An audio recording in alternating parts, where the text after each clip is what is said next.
What's good with it, y'all? Martin Bustos here from the Lavender Project. It's my birthday, but that doesn't matter. Now this is our continuatione video of Black Dahlia. Yeah. So guys, for you guys that don't know who I am Pewd. Oh wait, wrong channel. I am Tony Sauger of the Lavender Project. Wide enough.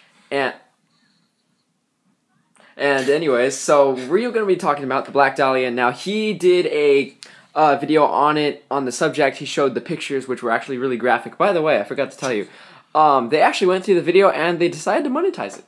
Oh, really? Yeah. Oh, so sexy, yeah, we got all of our rights for that video back. So anyways, yeah, that's cool. But so he's just going to summarize what he was talking about in the first video if you guys didn't see it. And then we're going to move on to the infamous torso murder, a.k.a. the Mad Butcher of Kingsbury Run, that killed in Cleveland in the 1930s. And the reason that we're going to talk about this with the Black Dahlia is because she was considered one of his last victims. So let's get ahead with that. And Martin, if you can just remember anything about the Black Dahlia, go ahead and talk. Oh, I'm going. Okay, yes. Well, okay, so basically I'm just going to summarize what I talked about in the video. Now, what had happened was, her name was... Doesn't matter. I can't remember her name. It's just the Black Dahlia. That's all I'm gonna call it. And when she was a little kid, back in the 20s or whatever, her dad built like a golf club or a golf course or something. And then when the stock market crashed, he lost everything, so he committed suicide. Mm-hmm. And then her mom committed suicide or something, so she was on her own and went to LA and wanted to become this big person and big star or whatever. She was a waitress. Just like Alex. So she had no particular society measured like she didn't have a social class, basically. Social class, thank you. Yeah. She didn't have a social class, so she was basically a nobody, just another scrub on the street trying to make it. And this guy comes along. I don't even know if it was a guy or a girl, but considered to be a guy at this point. Usually always is. Right. Comes along and severely murders her. Cuts her genitals, slices her in two, cuts her from ear to ear, and leaves her in, somebody's yard for everybody to see. And she was considered the Black Dahlia ever since. Mm-hmm. So guys, I'm going to talk to you about the torso murder. Now, the torso murders actually started, I believe, in 1934. Now, basically, word started spreading that there is bodies being found in Cleveland. Everybody knows that Cleveland is in Ohio, but there's this place called Kingsbury Run that's not too far from Cleveland, and this is where most of this stuff took place. Now, they called him the Mad Butcher of Kingsbury Run, obviously, because this guy was freaking crazy. He was probably the Jack the Ripper of Cleveland. What his signature mark was that he left on his victims. He knew how to use a knife, and just like in the Jack the Ripper case, they thought, hey, well, maybe he was an upholsterer that cut off pieces of chairs and built chairs and stuff like that. Maybe he was a meat butcher or something like that.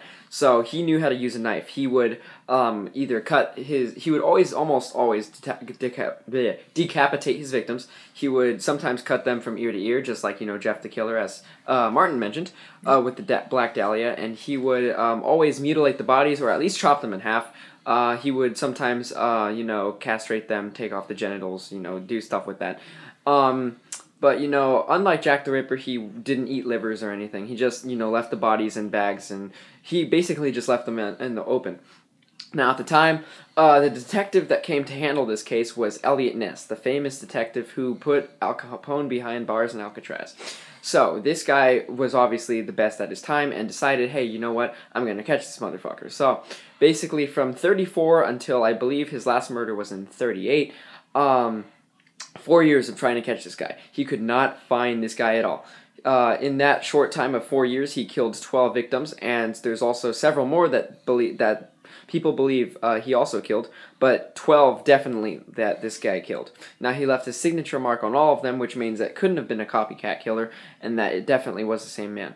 Now, Elliot Ness actually found the lead eventually that there was this doctor. Now, I forget what the doctor's name was, but he was living in an office that was right next to a lot of the murder scenes. Now, they checked this guy's background. He was, at one time, insane, in an insane asylum, and I believe he I forget. I want to say he killed his wife or something like that. But he was a notable doctor at the time, especially in Kingsbury run. And so they basically said, hey, you know what? Either we are going to walk you through the town right now and detain your ass and question you, or you can come to a secret questioning in a motel. So they spent 10 days with this guy in a motel, and the first day, you know, they got a lie detector test. Now, all of you guys know in America that lie detector tests are not proven in court to be, you know, satisfactory for a, you know, guilty or innocent plea. So, you know, you can't use it to prove your innocence or guiltiness. Now, even though that those things are usually 99% accurate, you know, 99% is not enough in court. Because even though the court system is kind of corrupt in America, we do want to be fair sometimes. So, with that, you know, the lie detector man said, you know, you got your guy. This is the guy who did it. But, you know, they couldn't... Elliot Ness was pissed off because they couldn't hold him just because that the lie detector results proved that this guy was, you know, the guy that they were looking for. So after 10 days of questioning, they had to let him go. And it was pretty sure that this guy was the doctor who murdered these guys, who was the torso murderer, because you know, he sent the Elliot Ness and the other police of Cleveland a letter saying basically, hey, you caught me, try to find me again. Basically, he messed with them, taunted him throughout the case, and this guy could never find him again, could never put him behind bars. This basically ruined Elliot Ness's career. And even though he caught Al Capone, you know, Elliot Ness basically just went crazy. As a last resort, he ended up burning down a lot of Kingsbury Run to get this guy out. Not to only weed this guy out to find him, but also to weed out the victims so there would be no more killings in that area. And even though he was successful, it proved wrong because this basically destroyed his reputation with the people. You know, you burned down our fucking city to find this guy and you didn't find him. You know, I'd be pissed too, right? So, you know... then a couple years later, I believe it was 1940 or 42 or something like that, he got his final letter from this guy, who was the doctor, apparently the torso murderer, saying, hey, I've moved to California, you don't have to worry about me anymore, but I will be continuing my work. He even said that he moved to Los Angeles. And what do you know? In 1947, a body appeared, which is known as the Black Dahlia, that had the same markings and signature as the torso murder killings. And it was in the same place, in LA, where the torso murderer said. Now, this was considered to be his last victims, if this was his victim, as in 1947, this guy was probably already getting old. He was probably at least 50 at the time. You know, you get to a point where you just can't kill anymore. So, yeah, so this is the reason why I wanted to talk about the torso murder. Now, I will note that believe it was the 1935 or 1936 World's Fair. I think it was it in Cleveland or Chicago? I don't know. Chicago. Yeah. Okay. So, they basically were trying to identify a lot of these victims because back then they didn't have all that good in DNA and fingerprint work. They didn't really believe in that. That was kind of like, you know, basically like witchcraft back then. Like, you know, this is not going to work, stuff like that. And they didn't all believe that science could really help in, you know, investigations. So without finding who these guys were, I believe they brought 3 masks of the faces of the victims. Basically, they made a plaster mold of the victims' faces, and they set them on display at the World's Fair for everybody to attend. They know that hundreds of thousands, maybe even millions of people pass by those faces. Not one person was able to identify any of the people. And, you know, people were so horribly disfigured that it was just, they couldn't identify these people. But the other reason they couldn't identify these people was because most of the torso murderers' victims were people of low class, low stature, that, you know, people didn't really, would miss if they died. They didn't really care of them. They were just, you know, pieces of crap. And remember, this is during the Great Depression. Even though this was during the end of the Great Depression, you know, with people, you know, a lot of people were poor back then. Lots of people lost their money, killed each other. This was the perfect place, perfect time to just go haywire without getting caught, and that's exactly what this guy took advantage of. So I personally believe that the Black Dahlia was the final victim of the torso murder, and yeah, I just wanted to tell you guys what I know of the torso murder. I haven't actually, even though I've told you all this, I haven't done a lot of research on him. I got most of this information from I believe it was a documentary that I was watching on the torso murder, and they did mention the Black Dahlia. So yeah, I just wanted to basically combine this video with the Black Dahlia video. That was my plan in the first place, but Martin got to Black Dahlia before we were able to do a video, so... We have to do a fucking video on this, dude. What happened? That's badass, dude. What? This guy, H.H. Holmes, built a hotel and killed hella people. Oh, yeah, was it the guy in San Francisco?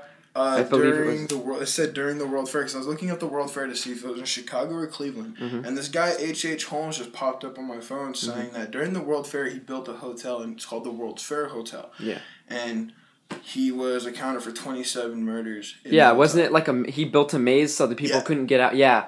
I believe somebody on the group posted that. Oh, really? Yeah. I just looked it up on Wiki. So yeah, so that's really cool. So we should do a video about that. I was actually planning to do that, but I forgot. But anyway, so yeah. Yeah. What do you think about the torso murder and the Black Dahlia with all that stuff? Murder. You know, Black Dahlia, before she was all cut up and beat up and like sliced in a couple bits, she was actually like, she seemed like a normal girl. Yeah. And she seemed like someone that, you know, you just look at them and they're like, okay, she's there. Yeah. You know. So for him to kill someone like that, for someone to be like, okay, you're there, I'm here, I don't care, you know, we're both on Earth and you're there, you're nobody. For him to kill somebody that's a nobody is fucked up. Yeah. So the torso murderer guy set aside, crafty mofo. Crafty mofo. It almost seemed like he was in a desperate call to get caught. Almost. Because he sent letters saying, I'm a cocky bastard, come and catch me. Yeah. You caught me once, fuckface. Come and catch me again. And then still never caught the guy. Yeah. So he's a crafty, cocky mofo. Yeah, I remember that, I believe, I'm not sure if it was the same documentary, if it was a different one that I was watching, but this was back when I was living at my grandma's house, so this was a couple months ago, and I remember watching something, and I believe it was, they were talking about Elliot Ness, and I'm not sure when he died, but I know that in 1954 he was really old, and I believe that's when he got his last letter from this guy, and I forgot what it said, but it was basically the last taunt. And Elliot Ness basically died lonely without reputation, and that's really sad because he caught freaking Al Capone, dude.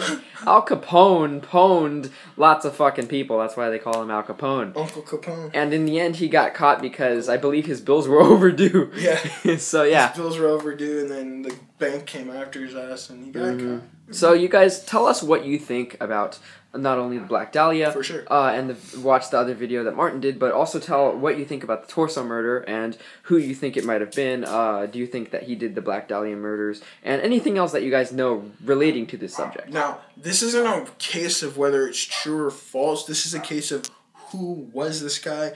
Did he actually do it? Who knows? It's your choice. I'm Martin Bustos from the Lavender Project.